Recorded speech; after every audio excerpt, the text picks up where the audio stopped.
Hi guys, welcome back. We're going to talk about the fluid maintenance that we are going to calculate in patients who are obviously hospitalized. So before I start off this video, I just want to tell you there are three aspects of this video that I want to emphasize.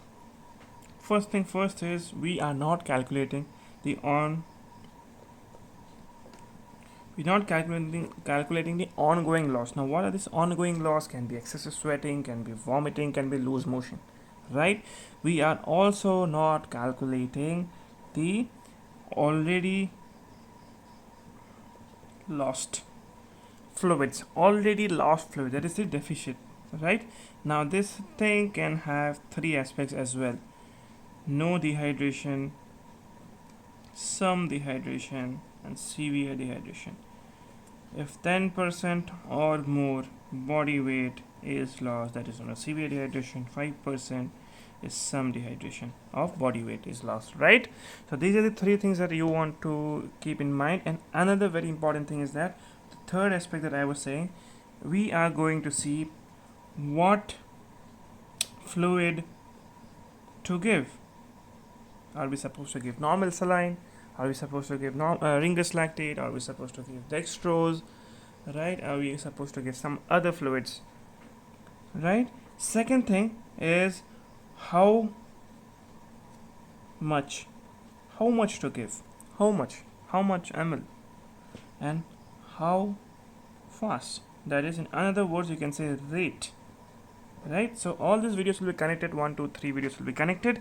So in this we are going to see what are the fluids, sorry, how much amount of fluids that you are supposed to give in the patient who are in maintenance dose, right? So the formula that is used is known as Holiday Cycles formula, but we will be making it very simple as much as I can, right? So before we start, so just make a table that it gives you more easy understanding.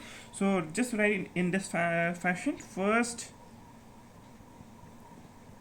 10 kg, the next 10 kg, and for each kg of 20 kgs, right?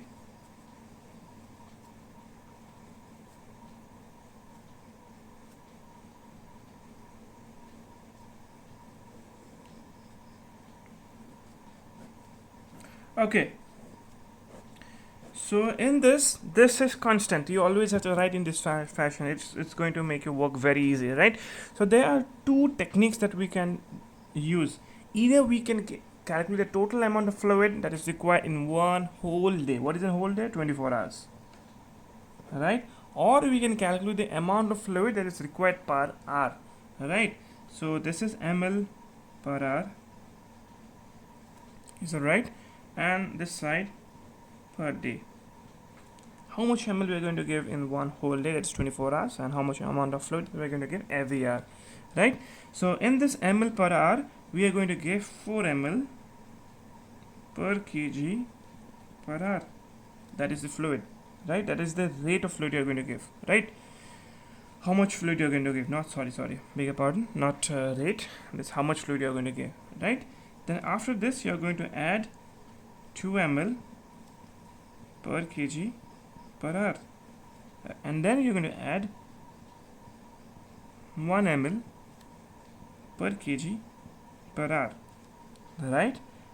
If you want to compare this with the whole day formula, so you're going to use here 100 ml per kg per day.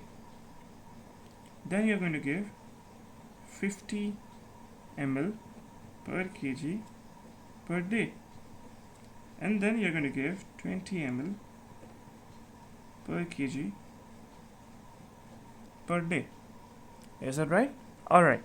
So just to give you an example, let us imagine we are having 60 kg patient, and we are going to use this formula. That is how much ml per hour I'm going to use for the patient. So first 10 kg of 60 kgs, first 10 kg. So we're going to use 10 times 4, that is 40. Is that right? Then next 10 kg. So again, next 10 times 2 is 20. Is that right? and for each kg above 20 kg. So what is the each kg above 20? Just to give you an idea, 60 minus 20, right? That is 40, right? Because 10 has been used here, 10 has been used here. For each kg, what is the remaining kgs after crossing 20 kg is 40. 40 times 1 is again 40. Add all this, so this will come 100 ml per hour. Is that right? So in this patient, by using this formula, we have to give 100 ml per hour. Is it right?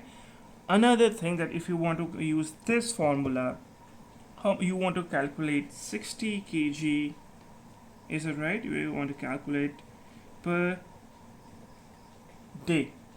Okay, for the first 10 kg, again for the first 10 kg we want to multiply 100. Is that right? For the next 10 kg we want to multiply times 50. Okay, and the remaining next 40 kg, that is remaining, right? Because after 20 kgs, what is the remaining, right? So that is 40. Again we multiply by 20. Is that right? So if we multiply this, this will be 800 ml, 500, and this is 1000 ml, right? So if you add this, how do you want to add it? Again, just add it in a complete simple manner. So this is 1300 plus 1000, this gives you 2300 ml per 24 hours. So in 24 hours you are going to give 2300 ml, and this is 100 ml per hour. So if you multiply 100 times 24, right, because you are going to do it for 24 hours, right? So if you do it, so what's the formula here? Again, very simple math, nothing to worry. So this is 2400 ml and this is 2300 ml. Now you may be a bit confused why it is coming 24 and this is coming 23. There's a discrepancy of around 100 ml. Just be absolutely clear and be very relaxed. Just 100 or 50, 60 ml up and down is not going to do any difference, right? So there is no problem with this. So this one is for ml per hour and this one is for ml per day, right? You can use any of the formulas, whichever you like. You can use this or you can use this. So we have calculated this. We have calculated how much fluid that you require to give to the patient, that is maintenance fluid. We have not calculated the fluid that is required to correct the dehydration the patient is already having. The patient might be having some dehydration or having severe dehydration, and we have also not calculated the ongoing loss of the fluid by patient. In the next video we're going to calculate what fluids we are going to give, what are the fluids that you are going to give, and what is the rate of fluid, that is how fast you want to give the fluids, right? How fast, how much drop per minute you want to give, that we're going to calculate. And we are also going to calculate how to calculate the deficit of the dehydration. Okay, thanks.